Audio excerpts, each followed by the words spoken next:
Hello and welcome to Visions. I am Helen Roshkood. Our guest today is Sandy Noble, a disability worker with Paran Mission. Welcome to Visions, Sandy. Thank you so much. Well, Sandy, I can tell by your American accent that you are indeed American. You were born in America and you worked in the fashion industry there. Yes. So what brought you to Australia? Well, when I was working in the fashion industry, I had to go to India on many trips, and in one of the trips, I went to a meditation center, and there was a young man there who was studying to become a Tibetan Buddhist monk, and through my going to the center, we, after several years, ended up getting married, and he was Australian, and then we eventually moved back to Australia.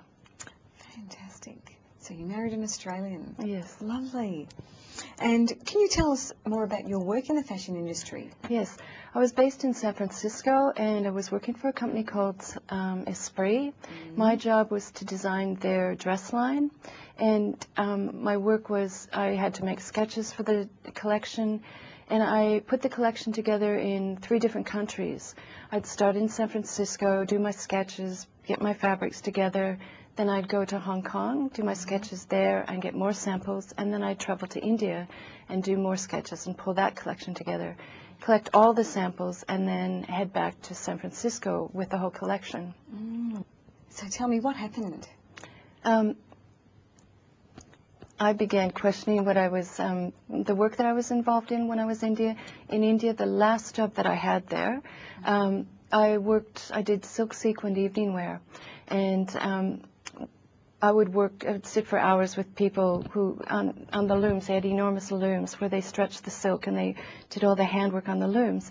And we had to go down to Mumbai to get some of this work done. And as we were traveling, I was in a chauffeured car, and it was very hot out, and we had a driver.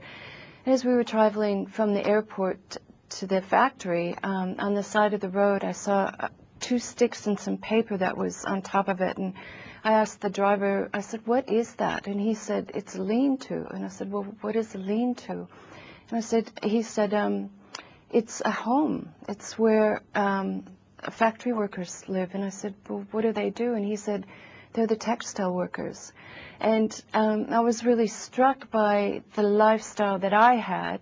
I was on the other end of that spectrum, but they were the backbone of our industry.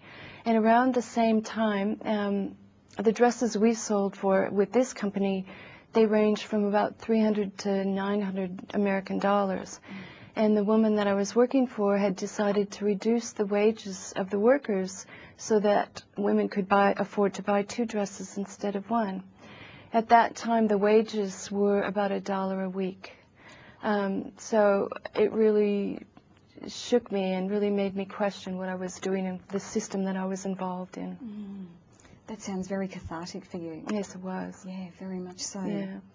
So what else was happening in your life at that time? Well, I really started to spiritually search because of the contrasts that I was seeing, and there were some big questions in my life that I was facing, and I had an amazing experience while I was in India, spiritual encounter where I just began to see the way different human beings were treated, and I actually felt what I saw was the incredible love that God had for all of us, and the way we treated people differently, as if they were less or more by what they were doing, by the wealth they had, the status they had.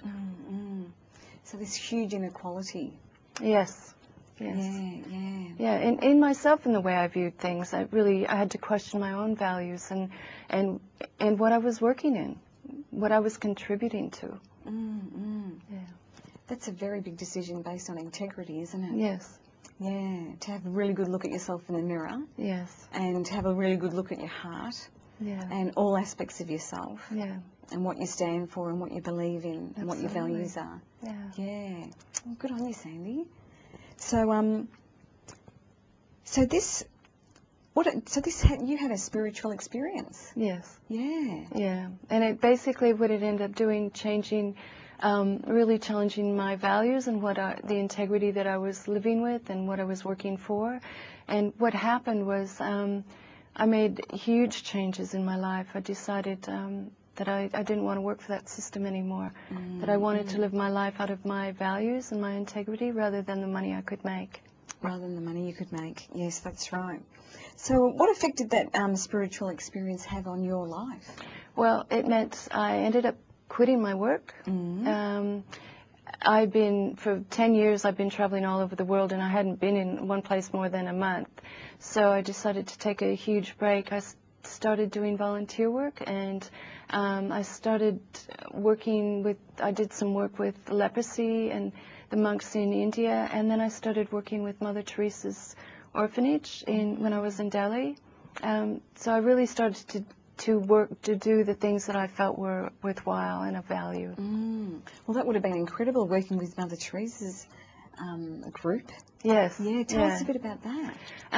Well, it was an orphanage. I mean, you just saw children without anything, just very broken, deformed children who didn't have any love. It just changed. It radically impacted my life, and I thought, I don't want people to live like this, and I want to be a part of a better world. I want to be part of a change for good. Yeah, thank you very much. Yeah. We're going to break now. We'll only be a few minutes, so stay tuned.